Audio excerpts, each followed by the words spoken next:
ராமலிங்காபயம்.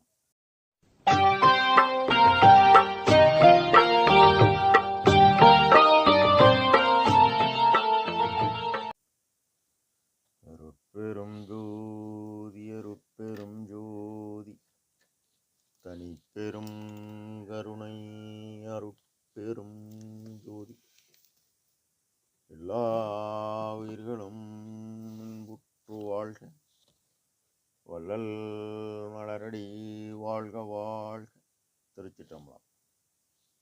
அருட்பெருஞ்சுதி ஆண்டவரின் விருண்ண அருளை பெற்ற அருட்பிரகாச வள்ளல் பெருமானின் திருவடிகளை மனமொழிமையால் போற்றி பணிகின்றேன். தயவுடன் நாம் செய்த செயலின் நுழைவாக இன்பதும் அனுபவங்கள் யாவும் வந்து கொண்டே உள்ளது. அவ்வாறு வருகின்ற துன்பம் யாவும் பொறுத்து எல்லா உயிரும் இன்பமாக வாழ எண்ணி நாம் செயல்பட்டாலே நமக்கு ஆன்ம லாபம் கூடும். நம் பெருமான் திருவடி பெருமை என்ற தலைப்பில் 20வது பாடலில் சிருஷ்டி ஒன்று சிற்றணுவில் சிறிது அதனில் சிறிது சினைத்த கரணக்கரு, அச்சினைக்கருவில் சிறிது விருட்டிய மான், அம்மானில் சிறிது மதி, மதியின் மிகச்சிறிது காட்டுகின்ற என் சுடர், ஒன்றதனில் திருட்டுகின்ற சக்தி, மிகச் சிறிதனில் கோடி திறத்தினில் ஓர் சிறிதாகும். திரு சிற்றம்பலத்தே அருள் திறத்தின் நடிக்கின்ற என்னுடைய தலைவர் அருட்பெருமை எவர் உரைப்பார் அறியா என் தோழி என பாடலை பதிவு செய்கின்றார்.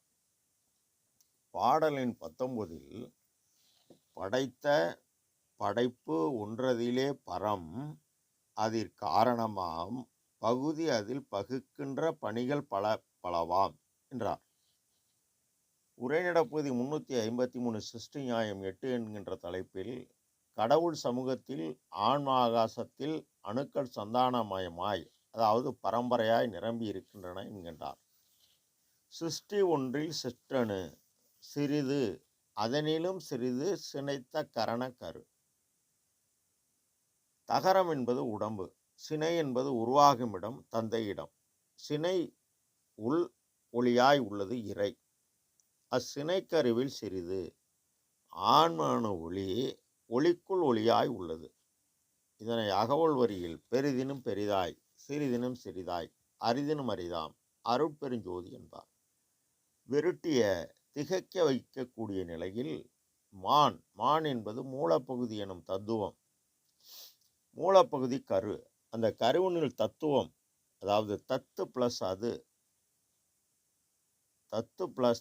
தத்து என்பது அது, துவம் என்பது தன்மை, அது சிவத்தின் தன்மை. சிவத்தின் தன்மை என்பது சி என்பது தனி சிவ இயக்கம், வாய் என்பது தனி காற்றின் இயக்கம். தந்தையிடம் கரு ஒளி இயக்கமும், தாயிடம் உள்ள முட்டையில் தந்தையிடம் உள்ள கருவாகிய ஒளி இயக்கம், தாயிடம் உள்ள முட்டையில் மேடையிலே வீசுகின்ற மெல்லிய பூங்காற்று மெதுவாக சேர்க்கிறது. இந்த கருவுள் நின்று குருவாக நின்று பிறந்த பிறப்பில் நித்திய பிறப்பாக மாற்ற ஒளி இயக்கமாகவும் தொப்புள் கொடி ஒளியாக காற்றின் இயக்கத்துடன் வளர்கிறது இந்த கரு. அம்மானில் சிறிது மதி எனும் அறிவு. அறிவுக்கு அறிவினில் அது அதுவாய் எரிவற்று, அதாவது நீங்குதலின்றி ஓங்கிய என் தனி அன்பு என்பார். இந்த அறிவு இயற்கை உண்மை அறிவு. பிறக்கும் போதே ஆன்மானு எனது போக்க தகரமாகிய உடம்பு எடுத்து வந்தது. இதில் இயற்கை ஆணவ மலம் உள்ளது. உதாரணமாக ஒரு குழந்தை பொம்மை வைத்து விளையாடுகிறது, இன்னொரு குழந்தை அந்த பொம்மையை பிடுங்குகிறது, பிடுங்கிக் கொண்டு ஓடுகிறது. இந்த குழந்தை அப்பா என் பொம்மையை பிடுங்குகிறது என்கின்றது. இப்போ 2 குழந்தைக்கும் மனம், புத்தி, சித்தம், அகங்காரம் செயல்படாத போதே உள்ளதுதான் இந்த இயற்கை ஆணவ மலம். இது திகைக்கக்கூடிய நிலையில் உள்ள மெய்போல் உள்ள பொய்யான மாயையில் சிக்கி பெண், பொன், மண் மீது ஆசை கொண்டு விருப்பு அதிகமாக எனது எனும் அகங்காரம் சிறிய வினை போய் அகங்காரம் எனும் பெரிய செயல்பாடு கூடிவிடுகிறது. இப்போ எனது ஒரு சிறிய ஆழவிதையை நான் எனும் பெரிய மரமாகிவிட்டது. இப்பொழுது கிளையெல்லாம் வெட்டி தான் அடிமரத்தை சாய்க்க வேண்டும். இங்கு வளர்ந்து மனத்தால் பெற்ற அறிவு யாவும் மறந்துவிடும். உண்மை அறிவு ஆன்மாவில் அவரவர் செய்த நற்செயலுக்கேற்ப கடவுள் சமூகத்தில் உள்ள அருள் சக்தி பொருத்துகிறது. இது முதற்கருவில் இருந்து தொடர்வது. இதை தேவர் தம் பொருள் தம் மக்கள் என்பார் தம் தம் வினையால் வரும் என்பார். இம்மானில் சிறிது மதி எனும் அறிவு. இது ஐயா அகவலில் எங்கே கருணை இயற்கையில் உள்ளன அங்கே வழங்கிய அருட்பெரும் சுகமே எனவும் யாரே எனினும் இறங்குகின்றாருக்கு சீரை அளிக்கும் சிதம்பர சிவமே எனவும் குறிப்பிடுவார். மதியின் மிகச்சிறிது காட்டுகின்ற வியன் சுடர். மேற்படி கூறிய ஆன்ம அறிவில் அறிவுக்கு சிறிதாய் ஒடுங்கியிருந்து நெறிகாட்டு மலையே சுடரான ஒன்றாகும். இது அறிவு, அறிவினில் ஒரு அறிவு. இப்போ இந்த ஆன்ம அறிவு உலக அறிவு கடந்து அருளறிவு பெற்றால்தான் எல்லாம் செயல்கூடும் என இயற்கை உண்மை கடவுள் கூறியதாக அகவலில் பதிவு செய்கிறார். அதாவது அருளலாத அணுவும் அசைந்திடாததனால் அருள்நலம் பரவுகின்ற அரைந்தமை சிவமே என்கின்றார். ஆக உலகறிவு கடந்த அருளறிவு பெற வியன் சுடர் ஒன்றதனில் திருட்டுகின்ற சக்தி மிகச் சிறிதனில் கோடி திறத்தில் ஓர் சிறிதாகும்.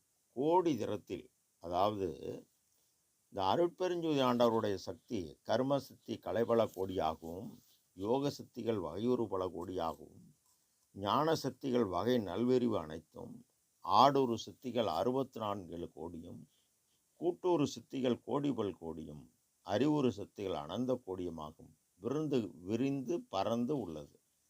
திருட்டுகின்ற சித்தி என்பது தெளிவு, ஞானம், அறிவு, ஒளி, விளக்கம், அக அனுபவமாகுது. எவ்வாறு அனுபவமாகும் என்கின்றார். இறைவன் எல்லா உயிரிலும் நீக்கமர நிறைந்துள்ளார் என்பதை உணர்வதை ஈஸ்வர பக்தி. பசி என்பது உயிரின் முதல் குணம். பசிக்கு உணவு இல்லை எனில் உயிர் போயிடும். எனவே உண்டி கொடுத்தோர் உயிர் கொடுத்தோர் ஆவார். இந்த பரோபகார செயலை நீ பலகாலம் தினசரி தடைபடாது 100% நம்பிக்கையுடன் ஜீவகாரண்ய ஒழுக்கமே கடவுள் வழிபாடாக்கி, கடவுள் காட்டிய பாதை, கடவுளை அடையும் பாதை என நீ தினசரி பாடுபட உனக்கு ஆற்றல் கூடும். இந்த ஆற்றல் பூரணமானால் உபகார சக்தி ஆன்ம ஒளியுடன் கூட்டும். அப்ப நீ சாறு உலக வாதனை தெரிந்து உலகறிவு கடந்து அருளறிவு பெறுவாய். எனவே சிறிய தயவு கொண்டு பெரிய தயவை பெற்று ஆன்ம அறிவு கொண்டே கடவுளை அறிய வேண்டும். அதனால்தான் ஆசை அறுத்து பற்றற்று உன்னை பார், உன்னுள்ளே என்னை பார். பார்த்தார் நம் பெருமான் பிரகாசத்துள் பிரகாசமாகி கடவுள் நிலை அறிந்தார். அறிந்தவுடன் அறிவினில் ஒரு அறிவாகி தெளிவினில் ஒரு தெரிவாகி ஈரன் நிலை என இயம்புமேல் நிலையில் பூரணமாக பொருந்தக்கூடிய அருட்பெருஞ்சோதி இறைவன் இவருடன்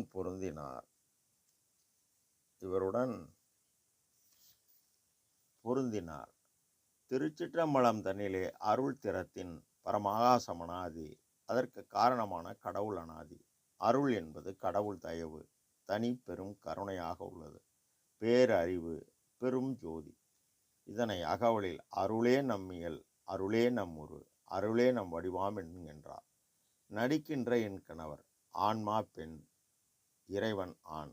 ஆன்மா உயிர் கருணை செய்து காதலாகி கசிந்து கண்ணீர் மல்கி ஆண்டவரிடத்தும் அன்பும் உயிர்கள் வாழ் தயவும் கொண்டு பலன் எதிர்பாராது நம் ஐயா பாடுபட்டதால் தன்னையே எனக்கு தந்தருள் ஒளியால் என்னை வேதித்த என் தனி அன்பே என்பார். இப்ப ஐயா இவன் அன்பெனும் பிடியுள் இறைவன் அகப்பட்டு விட்டார். இவர் கையில் அவர் தன் கையில் பிடித்த தனது ஜோதியை என் கையில் கொடுத்த என் தனி தந்தையை என இயற்கை உண்மை கடவுளை கண்டு கனிந்து கலந்து ஒன்றாகி உள்ள அவர் பெருமையை நம் ஐயாவை தவிர வேறு யார் அறிவார் தோழி என்கின்றார். ராமலிங்க ஆபயம். திருச்சி.